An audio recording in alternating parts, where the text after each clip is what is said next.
Welcome to the Real Life Moms podcast. It is time to take a break from all our to-dos and carve out some time to focus on ourselves.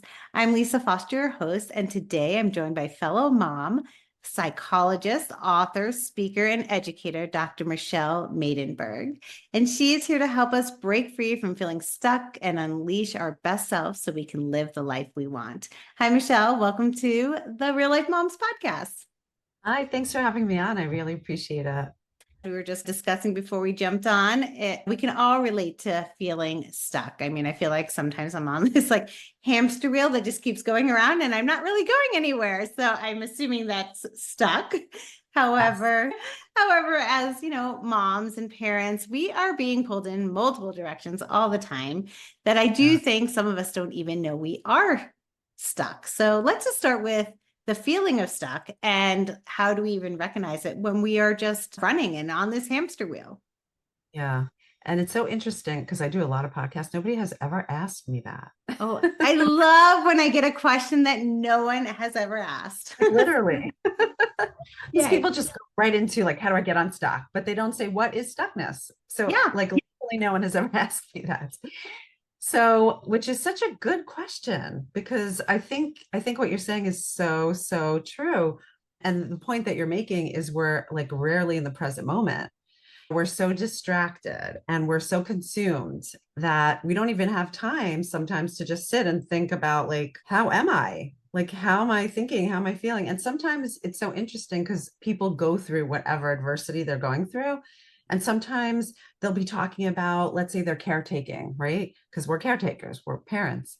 And I'll say, how are you? And they'll like burst into tears because like they're like, oh, nobody ever asks me that. Mhm. What? Mhm. Like it's almost a shock to the system that I'm asking them how they are. Yeah, it sent me into panic attacks sometimes when someone's like, how are you? Or what do you want? I'm like, I don't know. So yes, I totally resonate with that. Yeah. So we don't take time. And this is why I really talk about how important it is to have moments of quiet and have moments of meditative practice and contemplation and all of those things. And it doesn't have to be long periods of time. It could be a moment, literally. Because I know for myself, the moment that I have time, whether I'm on like the bike or meditating or whatever, that's when all my creativity, my thoughts, they get evoked. Like those are the moments, not when I'm doing things, never when I'm doing things. So anyway, stuckness. I think it varies from person to person, you know. I think for some of us it's behavioral. It could be where we're just finding that we want to, behave a certain way and we either can't, like maybe engaging in behaviors we don't want to engage in, or we want behaviors that we're having a hard time habituating. It could go both ways. So I think that it could be problematic. And I think it could trickle out in all areas of our lives. It could be in our parenting, it could be in our relationship, it could be in our career, it could be whatever. And I think that we do have visceral responses to the stuckness. So what I mean by that is we don't even realize how our body speaks to us. And last week, it just so happens I had like a little bit of a cold, which is this little residual effect of it. And I was like, my body's telling me, slow down, lady, whether you like it or not. Like sometimes our bodies, whether we like it or not, they're like, you got to slow down. And if you're not going to listen to me, I'm going to let you know loud and clear what I need from you.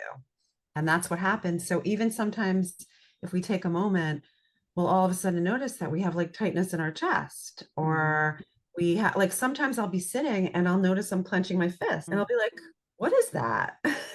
We really, really have stress in our bodies. And we know this too, that when you don't take care of that, it could wreak havoc. I mean, people have chronic conditions because of stress. So it affects us in so many different ways, again, somatically, physiologically, emotionally, and it trickles over behaviorally and otherwise. So if we pay attention, that's the point I'm making. If we notice, we pay attention, we could recognize how we really feel about how we're living our lives. Yeah. And I think the key takeaway right there is like honestly taking a moment, like and stopping so that we can see how we are physically feeling and also kind of recognize, what's going on around us. Because if we just keep going, we're just in it. We're just in it. And some questions you could ask yourself, right, is what am I thinking? What's in my mind? What thoughts are kind of fluttering through my mind? How am I feeling? Am I feeling more on like the spectrum of like sadness? Am I feeling more like activated and anger and aggression? Because again, there's a lot of spectrums of emotions. Am I feeling kind of content and joyful? What's going on? And then also, like, how am I feeling my body? And you could do literally a 1 minute body scan, really from the top of your head going all the way down to your toes. And that gives you a sense. And even if you did that 1 time a day, check in with yourself, it is also an action that you take, like leaning into your worthiness. Like, I am worth taking the time to notice. So there's all different ways we communicate to ourselves about our worthiness and our confidence. And taking those little actions helps you to lean into that and build and fortify that part. Yeah, I love that. I love it. And I love the body scan. I love to do that. I do that in the morning, and it's amazing actually what I find. So that's Mhm. just a great recommendation. So I think some of us probably are listening and going like, do I even want to know that I'm stuck? Do you know what I'm saying? Because we're getting like that Yeah. takes work then. If we find it, to find the little piece, now we don't have to, but we're going to want to work on it. So of course that brings me to you and you have an ACE method, and you've written a book called Yeah. Ace Your Life. And yeah, so now like the question is, what do we do with this information? So the way that I structure it, because I think that's really important so people understand what that is, we want quick fixes, right? Yeah. Even with our kids, like we want quick fixes, right? We look towards other people or other things or other methods or other whatever, right, to heal us. And the magic is always within us. Healing's an inside job. It doesn't happen outside of us. And unfortunately, there's no quick fix. Okay. Because even with habit training, okay, and there's been like in the past year, I don't, if you're kind of familiar, there's like 5, 6 new books on habit. And I've read them. They're wonderful, by the way. But what I find that I could be critical of is that we learn how to change behavior, right? There's so many resources out there, but we don't know how to maintain behavior. That is part of the issue that I find. Yes. Yes, And that is so key, because you're I right. know. Like there's so much resources on habit stacking and all these things, but yeah, but not maintaining. And it all comes from within us and Mhm. building literally from the ground up, building our confidence and our self efficacy and our self love and our self compassion. That's where the magic is. And we see that with kids, right? Like we used to think tough love was the way to discipline kids. And what did we see? That when people have broken confidence, they don't perform. It's when people feel empowered, that's when they perform. That's what this is. It's building yourself up from your core so that you actually feel like you could make change from within. And I always say that all the beauty's within us. It's just smoke screens. There is a barrier. So the way we get through the barrier, so how I structured it is I really feel like it's very critical for people to know about their brain, about the neurophysiology of their brain and our neurocognition. And we, as much as we think we know, we don't know. We don't know. So I spent a whole chapter on that. And again, it's geared towards people who are a little bit more sophisticated and want the research and all that. And then it also explains it in a very, very user-friendly way as well for people who obviously want a little bit less kind of medical jargon. And then I give very specific exercises and examples from my personal life, from my practice, from people I've worked with. And then at the end, I always end every chapter with a guided meditation, a QR code with a guided meditation to help integrate the information. That's like kind of my signature because I really feel like that's so important and critical. So that's the first chapter. The second chapter talks about our values. Okay, so a lot of the work that I do is around our values. And what I love and is so incredible is people use the lingo and I get so excited. And I had literally in the past 2 days, I was just talking to my friend. I had like these amazing breakthroughs with 2 people I'm working with where like you get that there is a barrier there. There's an adaptation and coping skills that get built over time because of our childhood and our whatever. And they're so strong. It's like an iron fence, like it's a gate that does not, right? And there's benefit we get out of it, and we don't want to let go of that behavior, right? And over time, right, they finally are trusting of me enough. They're finally learning about themselves. They're finally tapping into their confidence. And now they're ready to be vulnerable, like really vulnerable. And it's been like, wow, like, so the second chapter, that only comes from when we really, really are grounded in our values. It's a guide to action, it's unconditional. And we always, in terms of our decision making, it's pivotal. There's no other way to be. And you don't have to look outside of yourself if if you're grounded in your values. And I talk about, again, the utility of our values, the benefit of our values, and we do value exercises so that you actually hone in on your kind of core values. And then we go into acceptance, which is ACEs: acceptance, compassion, and empowerment. And we go into the first part of the chapters are barriers. What gets in the way of us cultivating this? And it could be sociocultural, it could be familial, it could be, there's 1,001 things that we're contending with. I can't even tell you. And when you read it, you're like shocked because it's like, oh my goodness, look what I'm up against, right? Yeah. And then it discusses what is it, what do we need to do, how do we need to integrate it? And it's true for acceptance, compassion, and empowerment. The part that I talked about in terms of maintenance is the empowerment part. It's not only about changing behavior, it's about maintaining it. And I spent a lot of time talking about that. And I kind of make a differentiation between a slip and a fall, because we could slip because we are all human and we're all imperfect. I slip too. There's a big difference between slipping for 3 days and slipping for 3 months. So it's how to help you with that and really fortifying that for yourself so that no matter what comes your way, literally no matter what stuckness. And by the way, from when we're a young mother, let's say till we're whatever, we're always evolving and changing because we're maturing.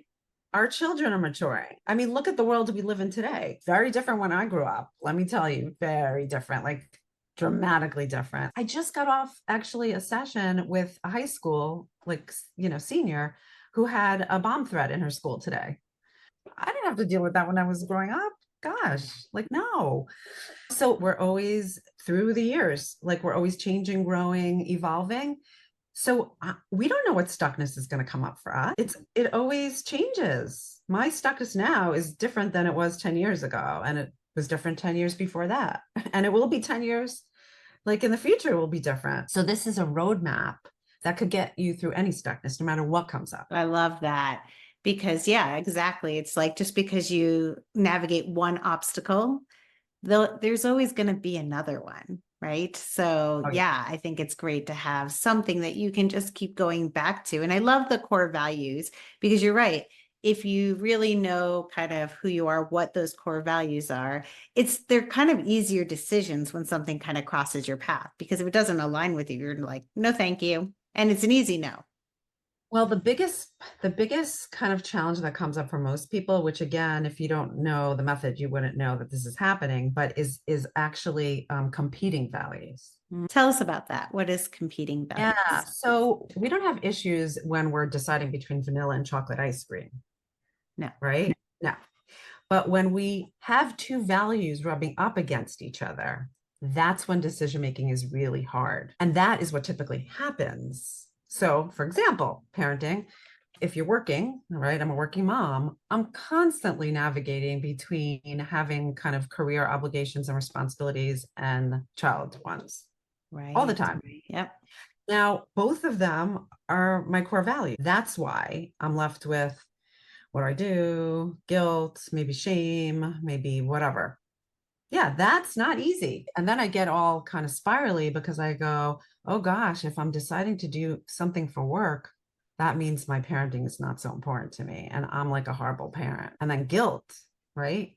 But this is the difference. I could say to myself, I am so, so happy and pleased that I feel so guilty right now. Yay, me. Because parenting is so important to me. And if I didn't feel guilty now, I would be concerned about myself. So good for me. Yeah. I'm a good mom. Good for me. And just because in this moment, I have to decide to do this career work responsibility doesn't mean right, that I'm a bad mother. It just means that in this moment, in this circumstance, I have to choose this value over this one. That's so That, interesting because guilt is one is definitely, I think, hits a lot of parents, myself. And it's funny because right now I'm actually working through breaking the habits of you. I don't know if did the Joe Dispenza uh-huh, work, which if anyone knows that out there. And one of the things is like you identify. And so mine, I'm actually literally working on guilt right now. And it's actually to break it and not feel guilty. So it's interesting and almost comforting. not to not feel guilty. See, I would argue with that.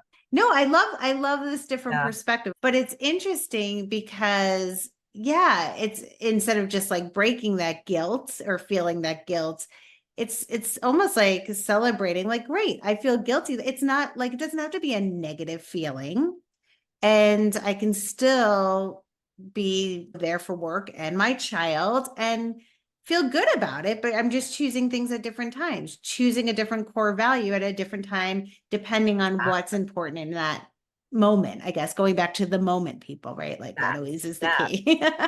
Well, and here's where the emotion comes in. Okay. So I'm going to use what you said because it's Mhm. an important one. Yeah. So where the emotion comes in is, yeah, you know what? And the problem also is with guilt, particularly that emotion, guilt typically leads to shame. Yeah. If it just stayed as guilt, then it's a life lesson. Mhm. When it starts to trickle into shame, right? It's the difference between that's when it starts affecting your confidence. And that's when it's problematic, right? Mhm. So there's a difference between saying, I did bad and I am bad. Yeah, that's shame. Yeah, I Mhm. am bad. Yeah. So there's a big difference. But the beauty of it, and this is where it's so helpful about understanding your values, is that you don't throw the baby out with the bathwater. You say to yourself, both are so intrinsically important to me. So I have to decide primarily to focus on the career one, but how am I going to also pay homage respectfully to the child one? But what we do psychologically, this happens, is we become so shameful and guilt ridden that we become avoidant and we become almost in some way phobic of the negative emotion. So we almost like push that away and we just focus on that. It's because we don't want to avoid the negative emotion. So what I always say is we want to lean into it, right? So we could say to ourselves, if you're kind of coming in this empowered way and say like, okay, it kind of sucks that I can't do this with my kid, right? But what can I do about that to lean into my value of parenting in this moment, right? Mhm. Whether it's sitting down and having a conversation with your kid, right? And saying like, this really sucks. It sucks for me too. And I'm very disappointed and I'm disappointed for disappointing you. And it makes me feel like I'm a crappy mom. So I although I can't be there, what can I do so that you feel that I'm included somehow, some way? What would that look like?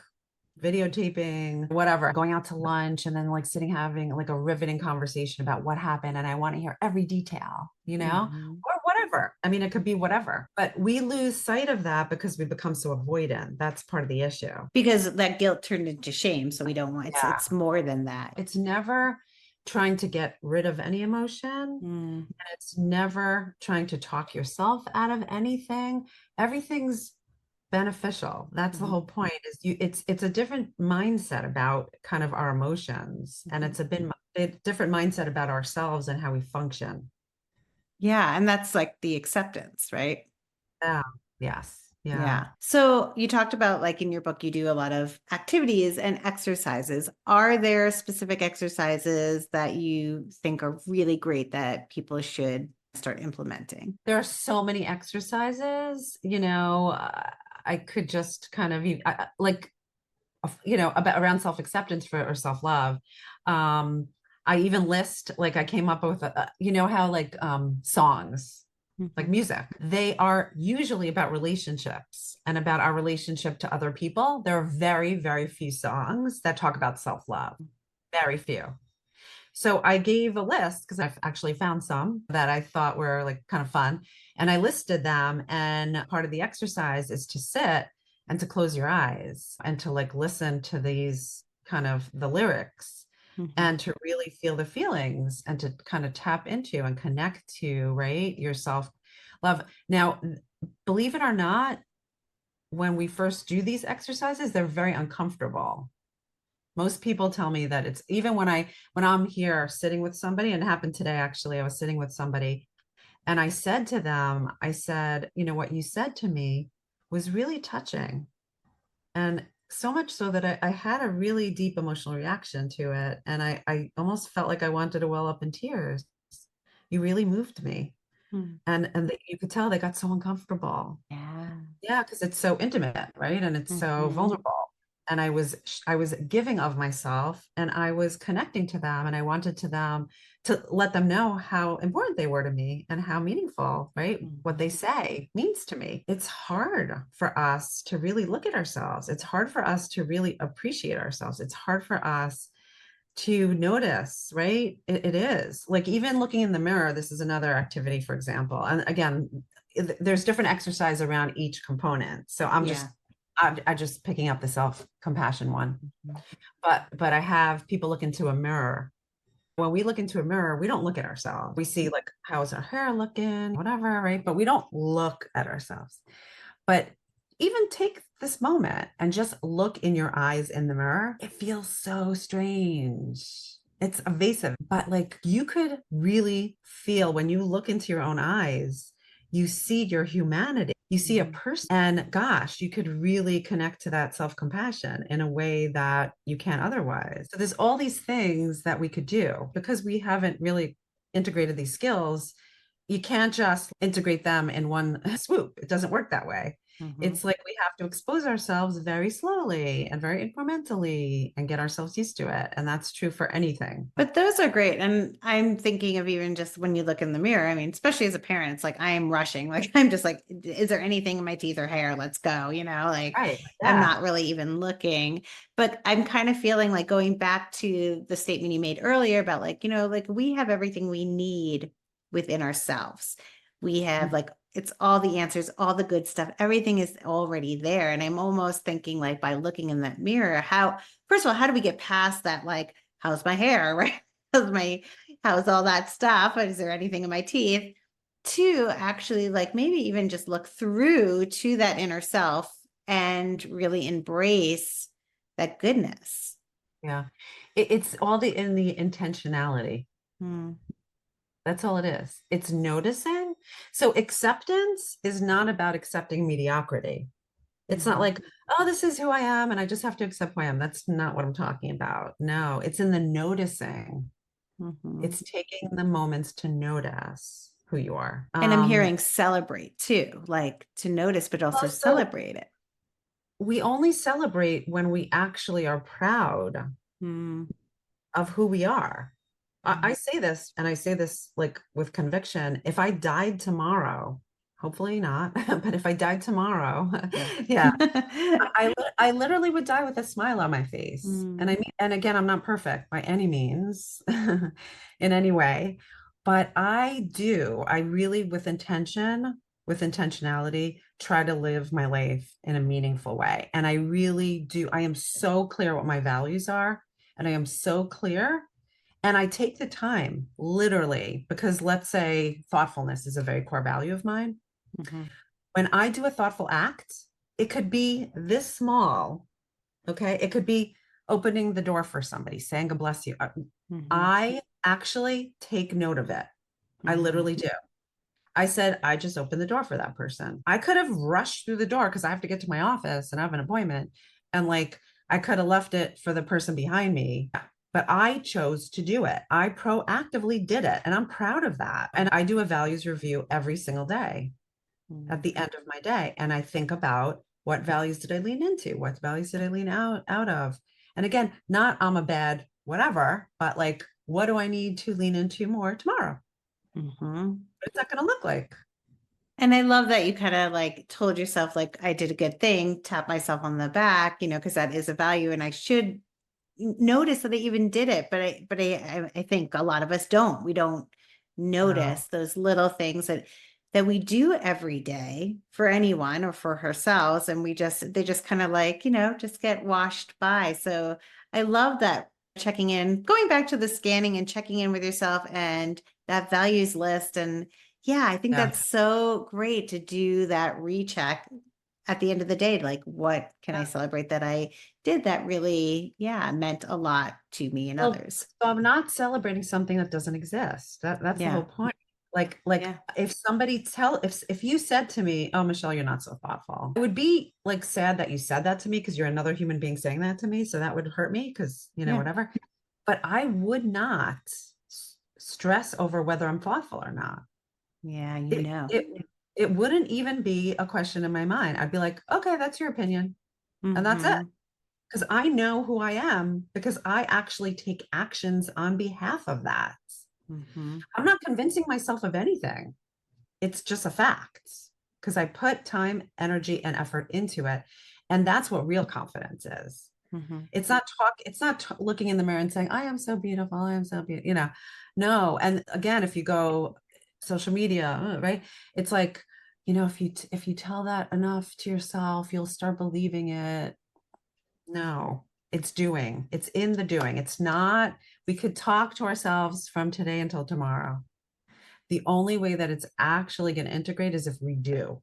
It's in Mm-hmm. the do. Yeah. And that's why we can't, our thoughts and feelings are in some ways inconsequential. They give us a lot of good information, they allow us to connect to others, whatever, but we can't really hold them as reliable sources leading our actions. We can't because sometimes they're inaccurate, sometimes they're overgeneralized, sometimes they're catastrophizing, sometimes they're based on our history, based on 1,001 different things.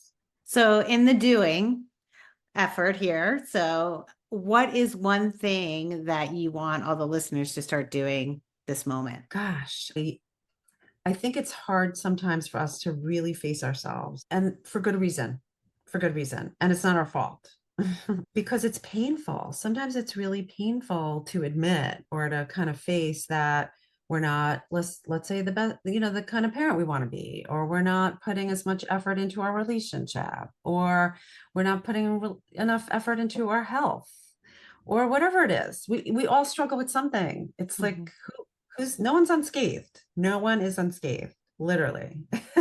So to really, really kind of face yourself in a loving, caring way, that is the most like that's what I would say to start there. Just start there. And if you can't do it yourself, then seek assistance and help for it. That's what I do. That's what I help people with.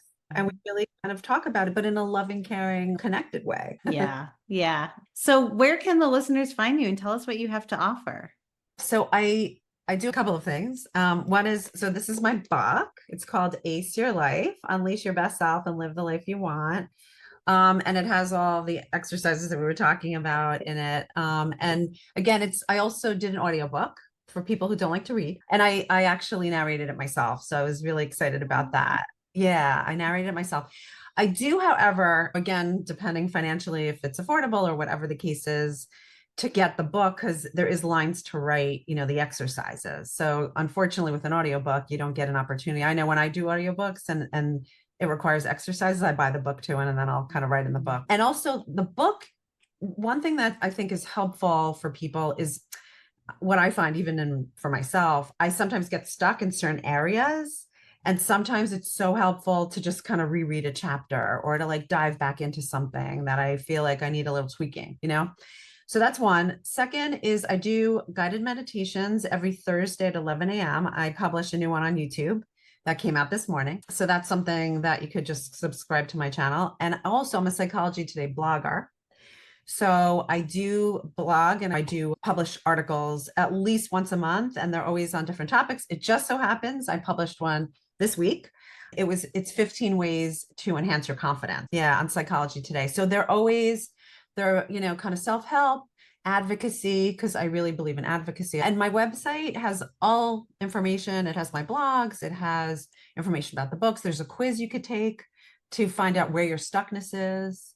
Yeah, so it is important to understand what category your stuckness kind of falls in. That's what the quiz helps with. So you could get that on my website. Yeah. So yeah, and you also do something I do want to point out because it's really beautiful and goes with your giving mentality, is that you do that nonprofit.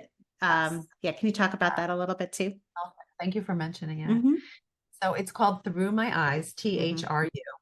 Right now, I have to say this, I'm trying to restructure Mhm. So I was offering it locally and on a smaller scale, and I really want to expand it. It's like it's so critical to me. I've done over 300 videotapes, and I'll explain what it is. And it is such an important service, but I need help. I need help. I'm looking literally for, I have no ego in it. Literally, I am so willing to like partner, whatever. And I know what it takes to get it to where I want it to be. I really want it to be a national project. So it offers free clinically guided videotaping for chronically medically ill individuals who want to leave a video legacy for their children and loved ones. So yeah, it's a video legacy, and we offer it for free, in the privacy of wherever somebody wants to do it. And I customize, it's basically, I came up with 200 questions, and I customize the questionnaire based on the person's like needs and wants. That's Yeah. beautiful. I love that. So yeah. So if anyone can help, you reach out, but we're going to have Yeah. all this information in the show notes. So feel free to just kind of click Yeah. on those links and get in touch with you. Thank you. Yeah. Well, thank you so much for coming on the show. Thank you so much. Thanks for having me on. It was so nice meeting you. Thank you for taking a break from all your to-dos to listen to this episode. Make sure you check out the show notes so that you can grab those links to Michelle's website and everything she offers. And definitely take that quiz and see where you might be stuck. She offers so many tools and resources that you can use. And until next week, let's start implementing some of these things we've learned today. We can start by just getting quiet, doing that 1 minute body scan and see how we're feeling. We can start celebrating some of those things that we do every day that are part of our core values that we are putting out there to the world that we should be celebrating and be proud of that we're doing. And so that we can feel unstuck and really ace our life.